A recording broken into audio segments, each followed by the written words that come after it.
It's Wednesday, the 17th of July, 2024. Welcome to the Fast Five by Fear and Greed, where we give you the top 5 business stories you need to know in just 5 minutes. I'm Julian King, and good morning, Sean Aylmer. Good morning, Julian. Sean, story number 1, Donald Trump has been formally anointed as the Republican candidate for the US election in November, and he's picked an author, lawyer, former tech venture capitalist, and one-time anti-Trumpian to be his running mate. Mr. Trump's first public appearance since his shooting on the weekend was to a rapturous applause at the Republican National Convention in Milwaukee. A bandage covered his right ear, which had been shot during the assassination attempt. He was formally nominated as the Republican candidate, and it will be Mr. Trump's third successive presidential campaign. He then picked 39-year-old J.D. Vance as his running mate. Mr. Vance is a first-term senator from Ohio, the first millennial to ever run on a presidential ticket. He was also the person who, after the weekend's attempted assassination, immediately blamed the Democrats' rhetoric for the shooting. Wasn't always the case. Prior to 2016, Mr. Vance was very anti-Trump, calling him cultural heroin and reportedly comparing him to Hitler. His book, Hillbilly Elegy, explained why working-class whites voted for Mr. Trump. Mr. Trump can't run again in 2028 because the US Constitution only allows for 2 terms, so Mr. Vance's nomination is very significant. And Mr. Vance seems to be a popular pick among the tech sector, with Elon Musk committing US $45 million a month to the Trump-Vance campaign.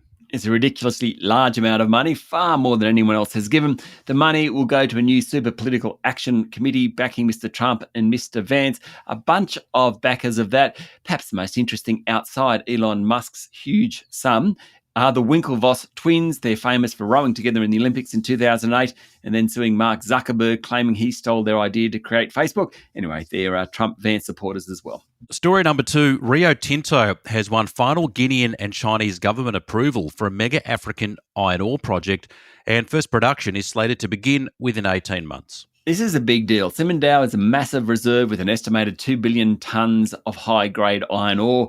It lies in the southeast of the Republic of Guinea, over a 100-kilometre surface area. Rio's concession is a joint venture between it, Chinese state-owned companies, and the government of Guinea. Rio will spend about $11.6 billion US, that's 18 billion Aussie, on the development of the deposit and associated infrastructure. The investment is massive. It involves developing 600 kilometres of rail infrastructure, spanning the length of the country, as well as port infrastructure. The deposit will broaden Rio's iron ore portfolio well beyond Australia and Canada, Julian.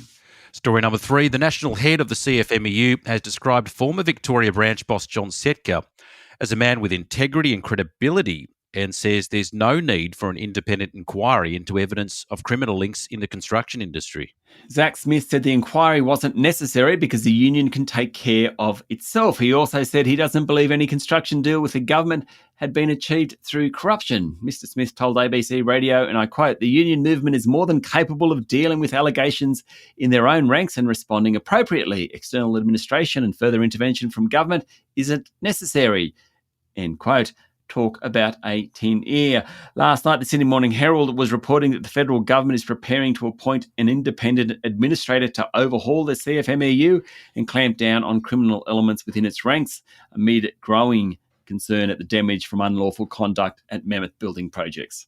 Story number 4, CSL has won contracts to supply avian flu vaccinations to Europe and the US as companies ramp up preparations for the dangerous virus. CSL supplying the US government with 4.8 million vials, and the European Union has ordered 650,000 shots with an option for a further 40 million.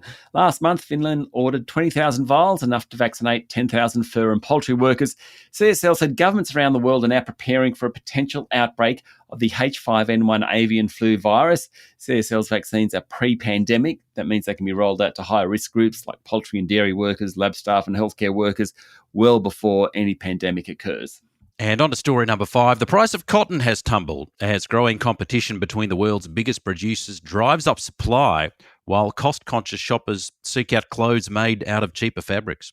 ICE cotton futures fell below 69 US cents a pound this month, the lowest level since October 2020, and about half, or less than half, in fact, of their 10-year peak, which was hit back in May 2022. Prices have been dragged down by a big jump in production in Brazil, which recently overtook the US as the world's largest cotton exporter.